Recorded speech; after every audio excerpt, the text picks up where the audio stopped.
The next guy I'm going to bring up is somebody that we've both worked with for years, Tom Gilmore. He's a great actor. He works colleges and clubs all over the country. I've known and worked with him for 9-10 years now. He's a tremendous actor and a tremendous guy to drink with. Please, a nice round of applause. Mr. Tom Gilmore.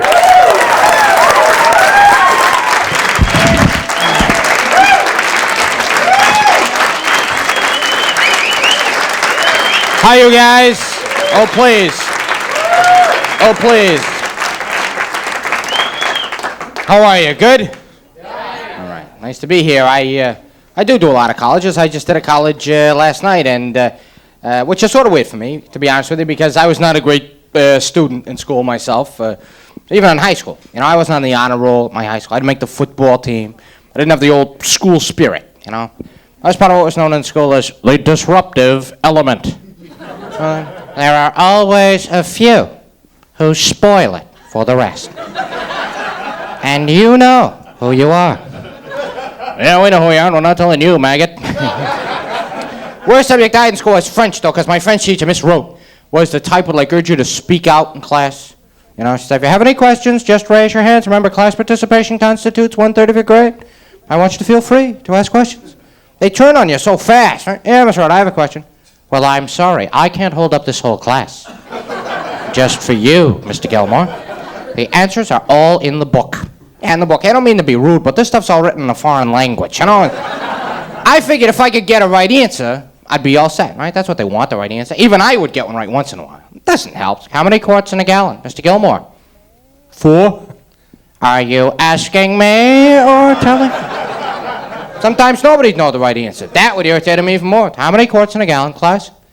People, I'm not talking just because I like the sound of my own voice. Yeah, it's not doing a lot for us either. In fact, we're trying to talk back here. Could you shut the hell up? We'd appreciate it. You didn't have to answer any questions in school, though, as long as you could create the impression that you knew what was going on. How long did it take you to realize if you didn't know the answer, you didn't want to be called on, you didn't even know where the hell you were? Best thing to do is raise your hand anyway, right? Ask a question. What's the population of Ogden, Utah? You didn't know? Oh, yeah, Ogden. Hey. Let's give some of the others a chance. Okay. Toughest thing about when I went to school wasn't a class, though, or a subject, or anything academic. It was trying to get permission to be able to go to the boys' room or the girls' room. Remember having to do this? Even the nicest teacher would turn sadomasochist if he had to go. I don't know why. They'd all say the same things, you know. So, man, go to the boys' room. Is this an emergency? At that age, I wish I had the sense to say, well, let me put it to you this way. Bitch. I'm about to break wind back here, okay, honey? I'd suggest either you let me go or pass out the gas masks, because else it's probably going to be a real egg salad one, you know, honey? They knew they had you, too, because they took advantage of. Remember, they would also pick times like that to discuss the proper usage of the words can and may. So, can I go to the boys' room? I don't know. Can you? Are you asking for permission or discussing your ability to complete the task? I see. I think what you meant was, Miss Rote, may I go to the boys' room? Well, yes, Mr. Gilmore, you may go. By that time, it's like, yeah, well, forget that now. Can I go home and think I got a load in my pants? You know who started that? English teachers were the worst ones. They taught you all that stuff. Grammar, sentence structure. Worst word to an English teacher, though, was the word kid. They hate that word. Remember you find something outside, you find a hat? You bring it in, you think you're doing somebody a favor. Excuse me, some kid left his hat outside. I beg your pardon? We don't have any kids in here. Just children. Only goats have kids. Well, he must be the old goat I wanted to talk to about this hat that I found outside. Thank you. They wouldn't teach you how to spell in English either. I couldn't figure that out. I still can't spell. They'd never tell you. Excuse me, how do you spell that? Well, look it up. I can't look it up. I don't know how to spell it. You know, my father taught me how to spell. Only when he was upset, you know. Dad, can I ask you about that? No. What's wrong about that? No. N-O. No. Oh, showing off again, huh, Dad? No is my father's favorite word. He not only taught me how to spell it, he'd define it for me, too, you know. I said no, and I mean it. No means no. Oh, you're a brilliant man, Dad. No means no. Get me a pencil. The most mysterious person in my school wasn't a teacher, it was the school nurse. Remember her? I only saw this woman once. Usually be like at the very beginning of the year. She'd come around, give everybody in the school a very thorough physical examination. She'd pick through your hair with a number 2 pencil. Looking for cooties, I assume. Used the same pencil on 900 kids, you know. But I couldn't figure out, what did she do the rest of the year? This wasn't a very demanding job, let's face it. She wasn't allowed to prescribe anything for you. They wouldn't let her give out like pills or drugs or anything. She didn't have to take care of you when you got sick either because, well, that was the janitor's job, right?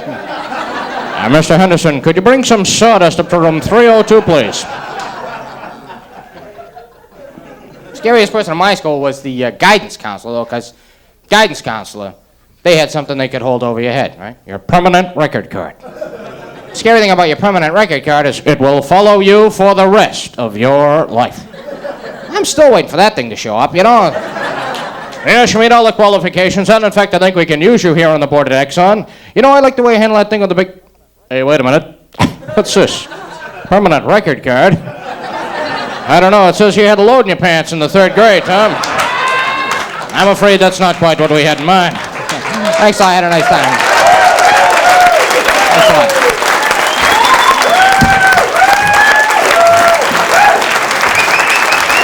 Tom Gilmore, ladies and gentlemen.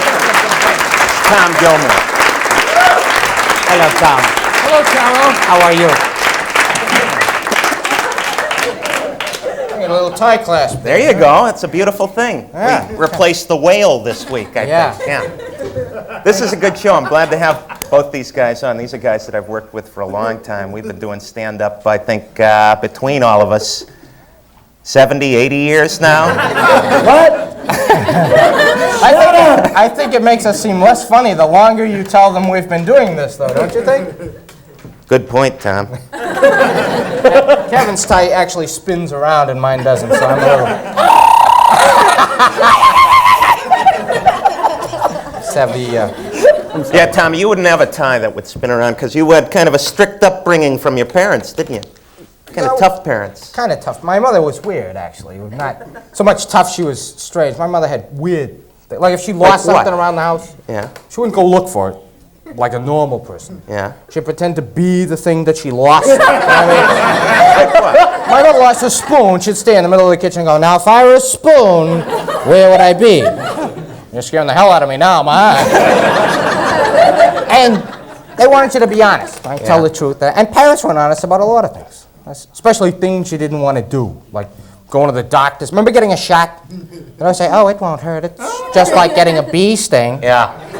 Oh, well. Like getting a bee sting. Give me one on the ass and one on the arm. Heaven knows I love a good bee sting as much as the next guy. I learned a lot of things at home. How about your dad? My dad is a weird guy. My dad basically just wanted me to work hard, and work was its own reward. Oh, a lot of lies like that. Yes, plenty of good, honest, boring, back-breaking work. That's... Also, another lie was honesty is the best policy. Uh-huh. I don't think so. Do you?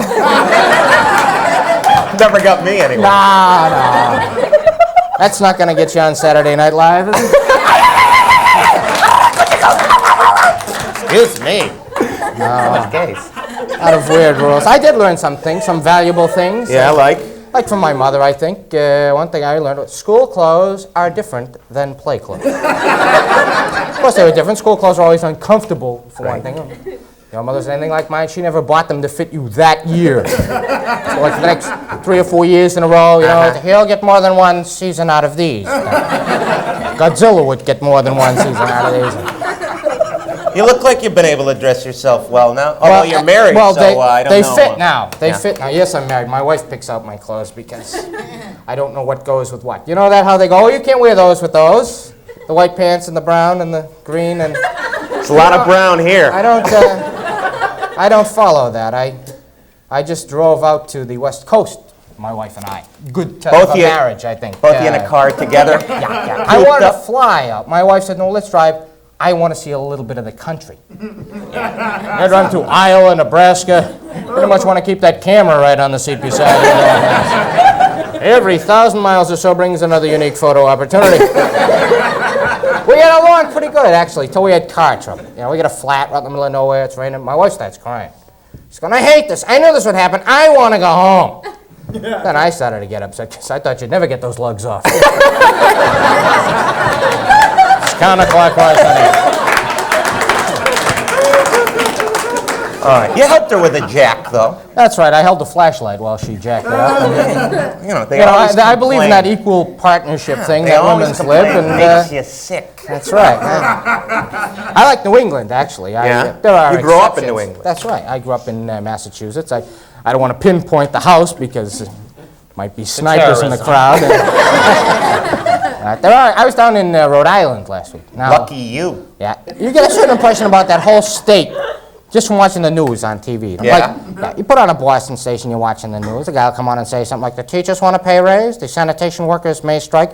You check out Rhode Island, first story is always something like, the bullet-riddled body of Anthony Bobindenza was found, decomposing in the back of a late model car today. What the police here describe as a possible gangland slaying. Possible. How many suicide victims do they find dismembered and stuffed in a hefty trash can line? All right, Tommy Gilmore, ladies and gentlemen. A pleasure having him on the show.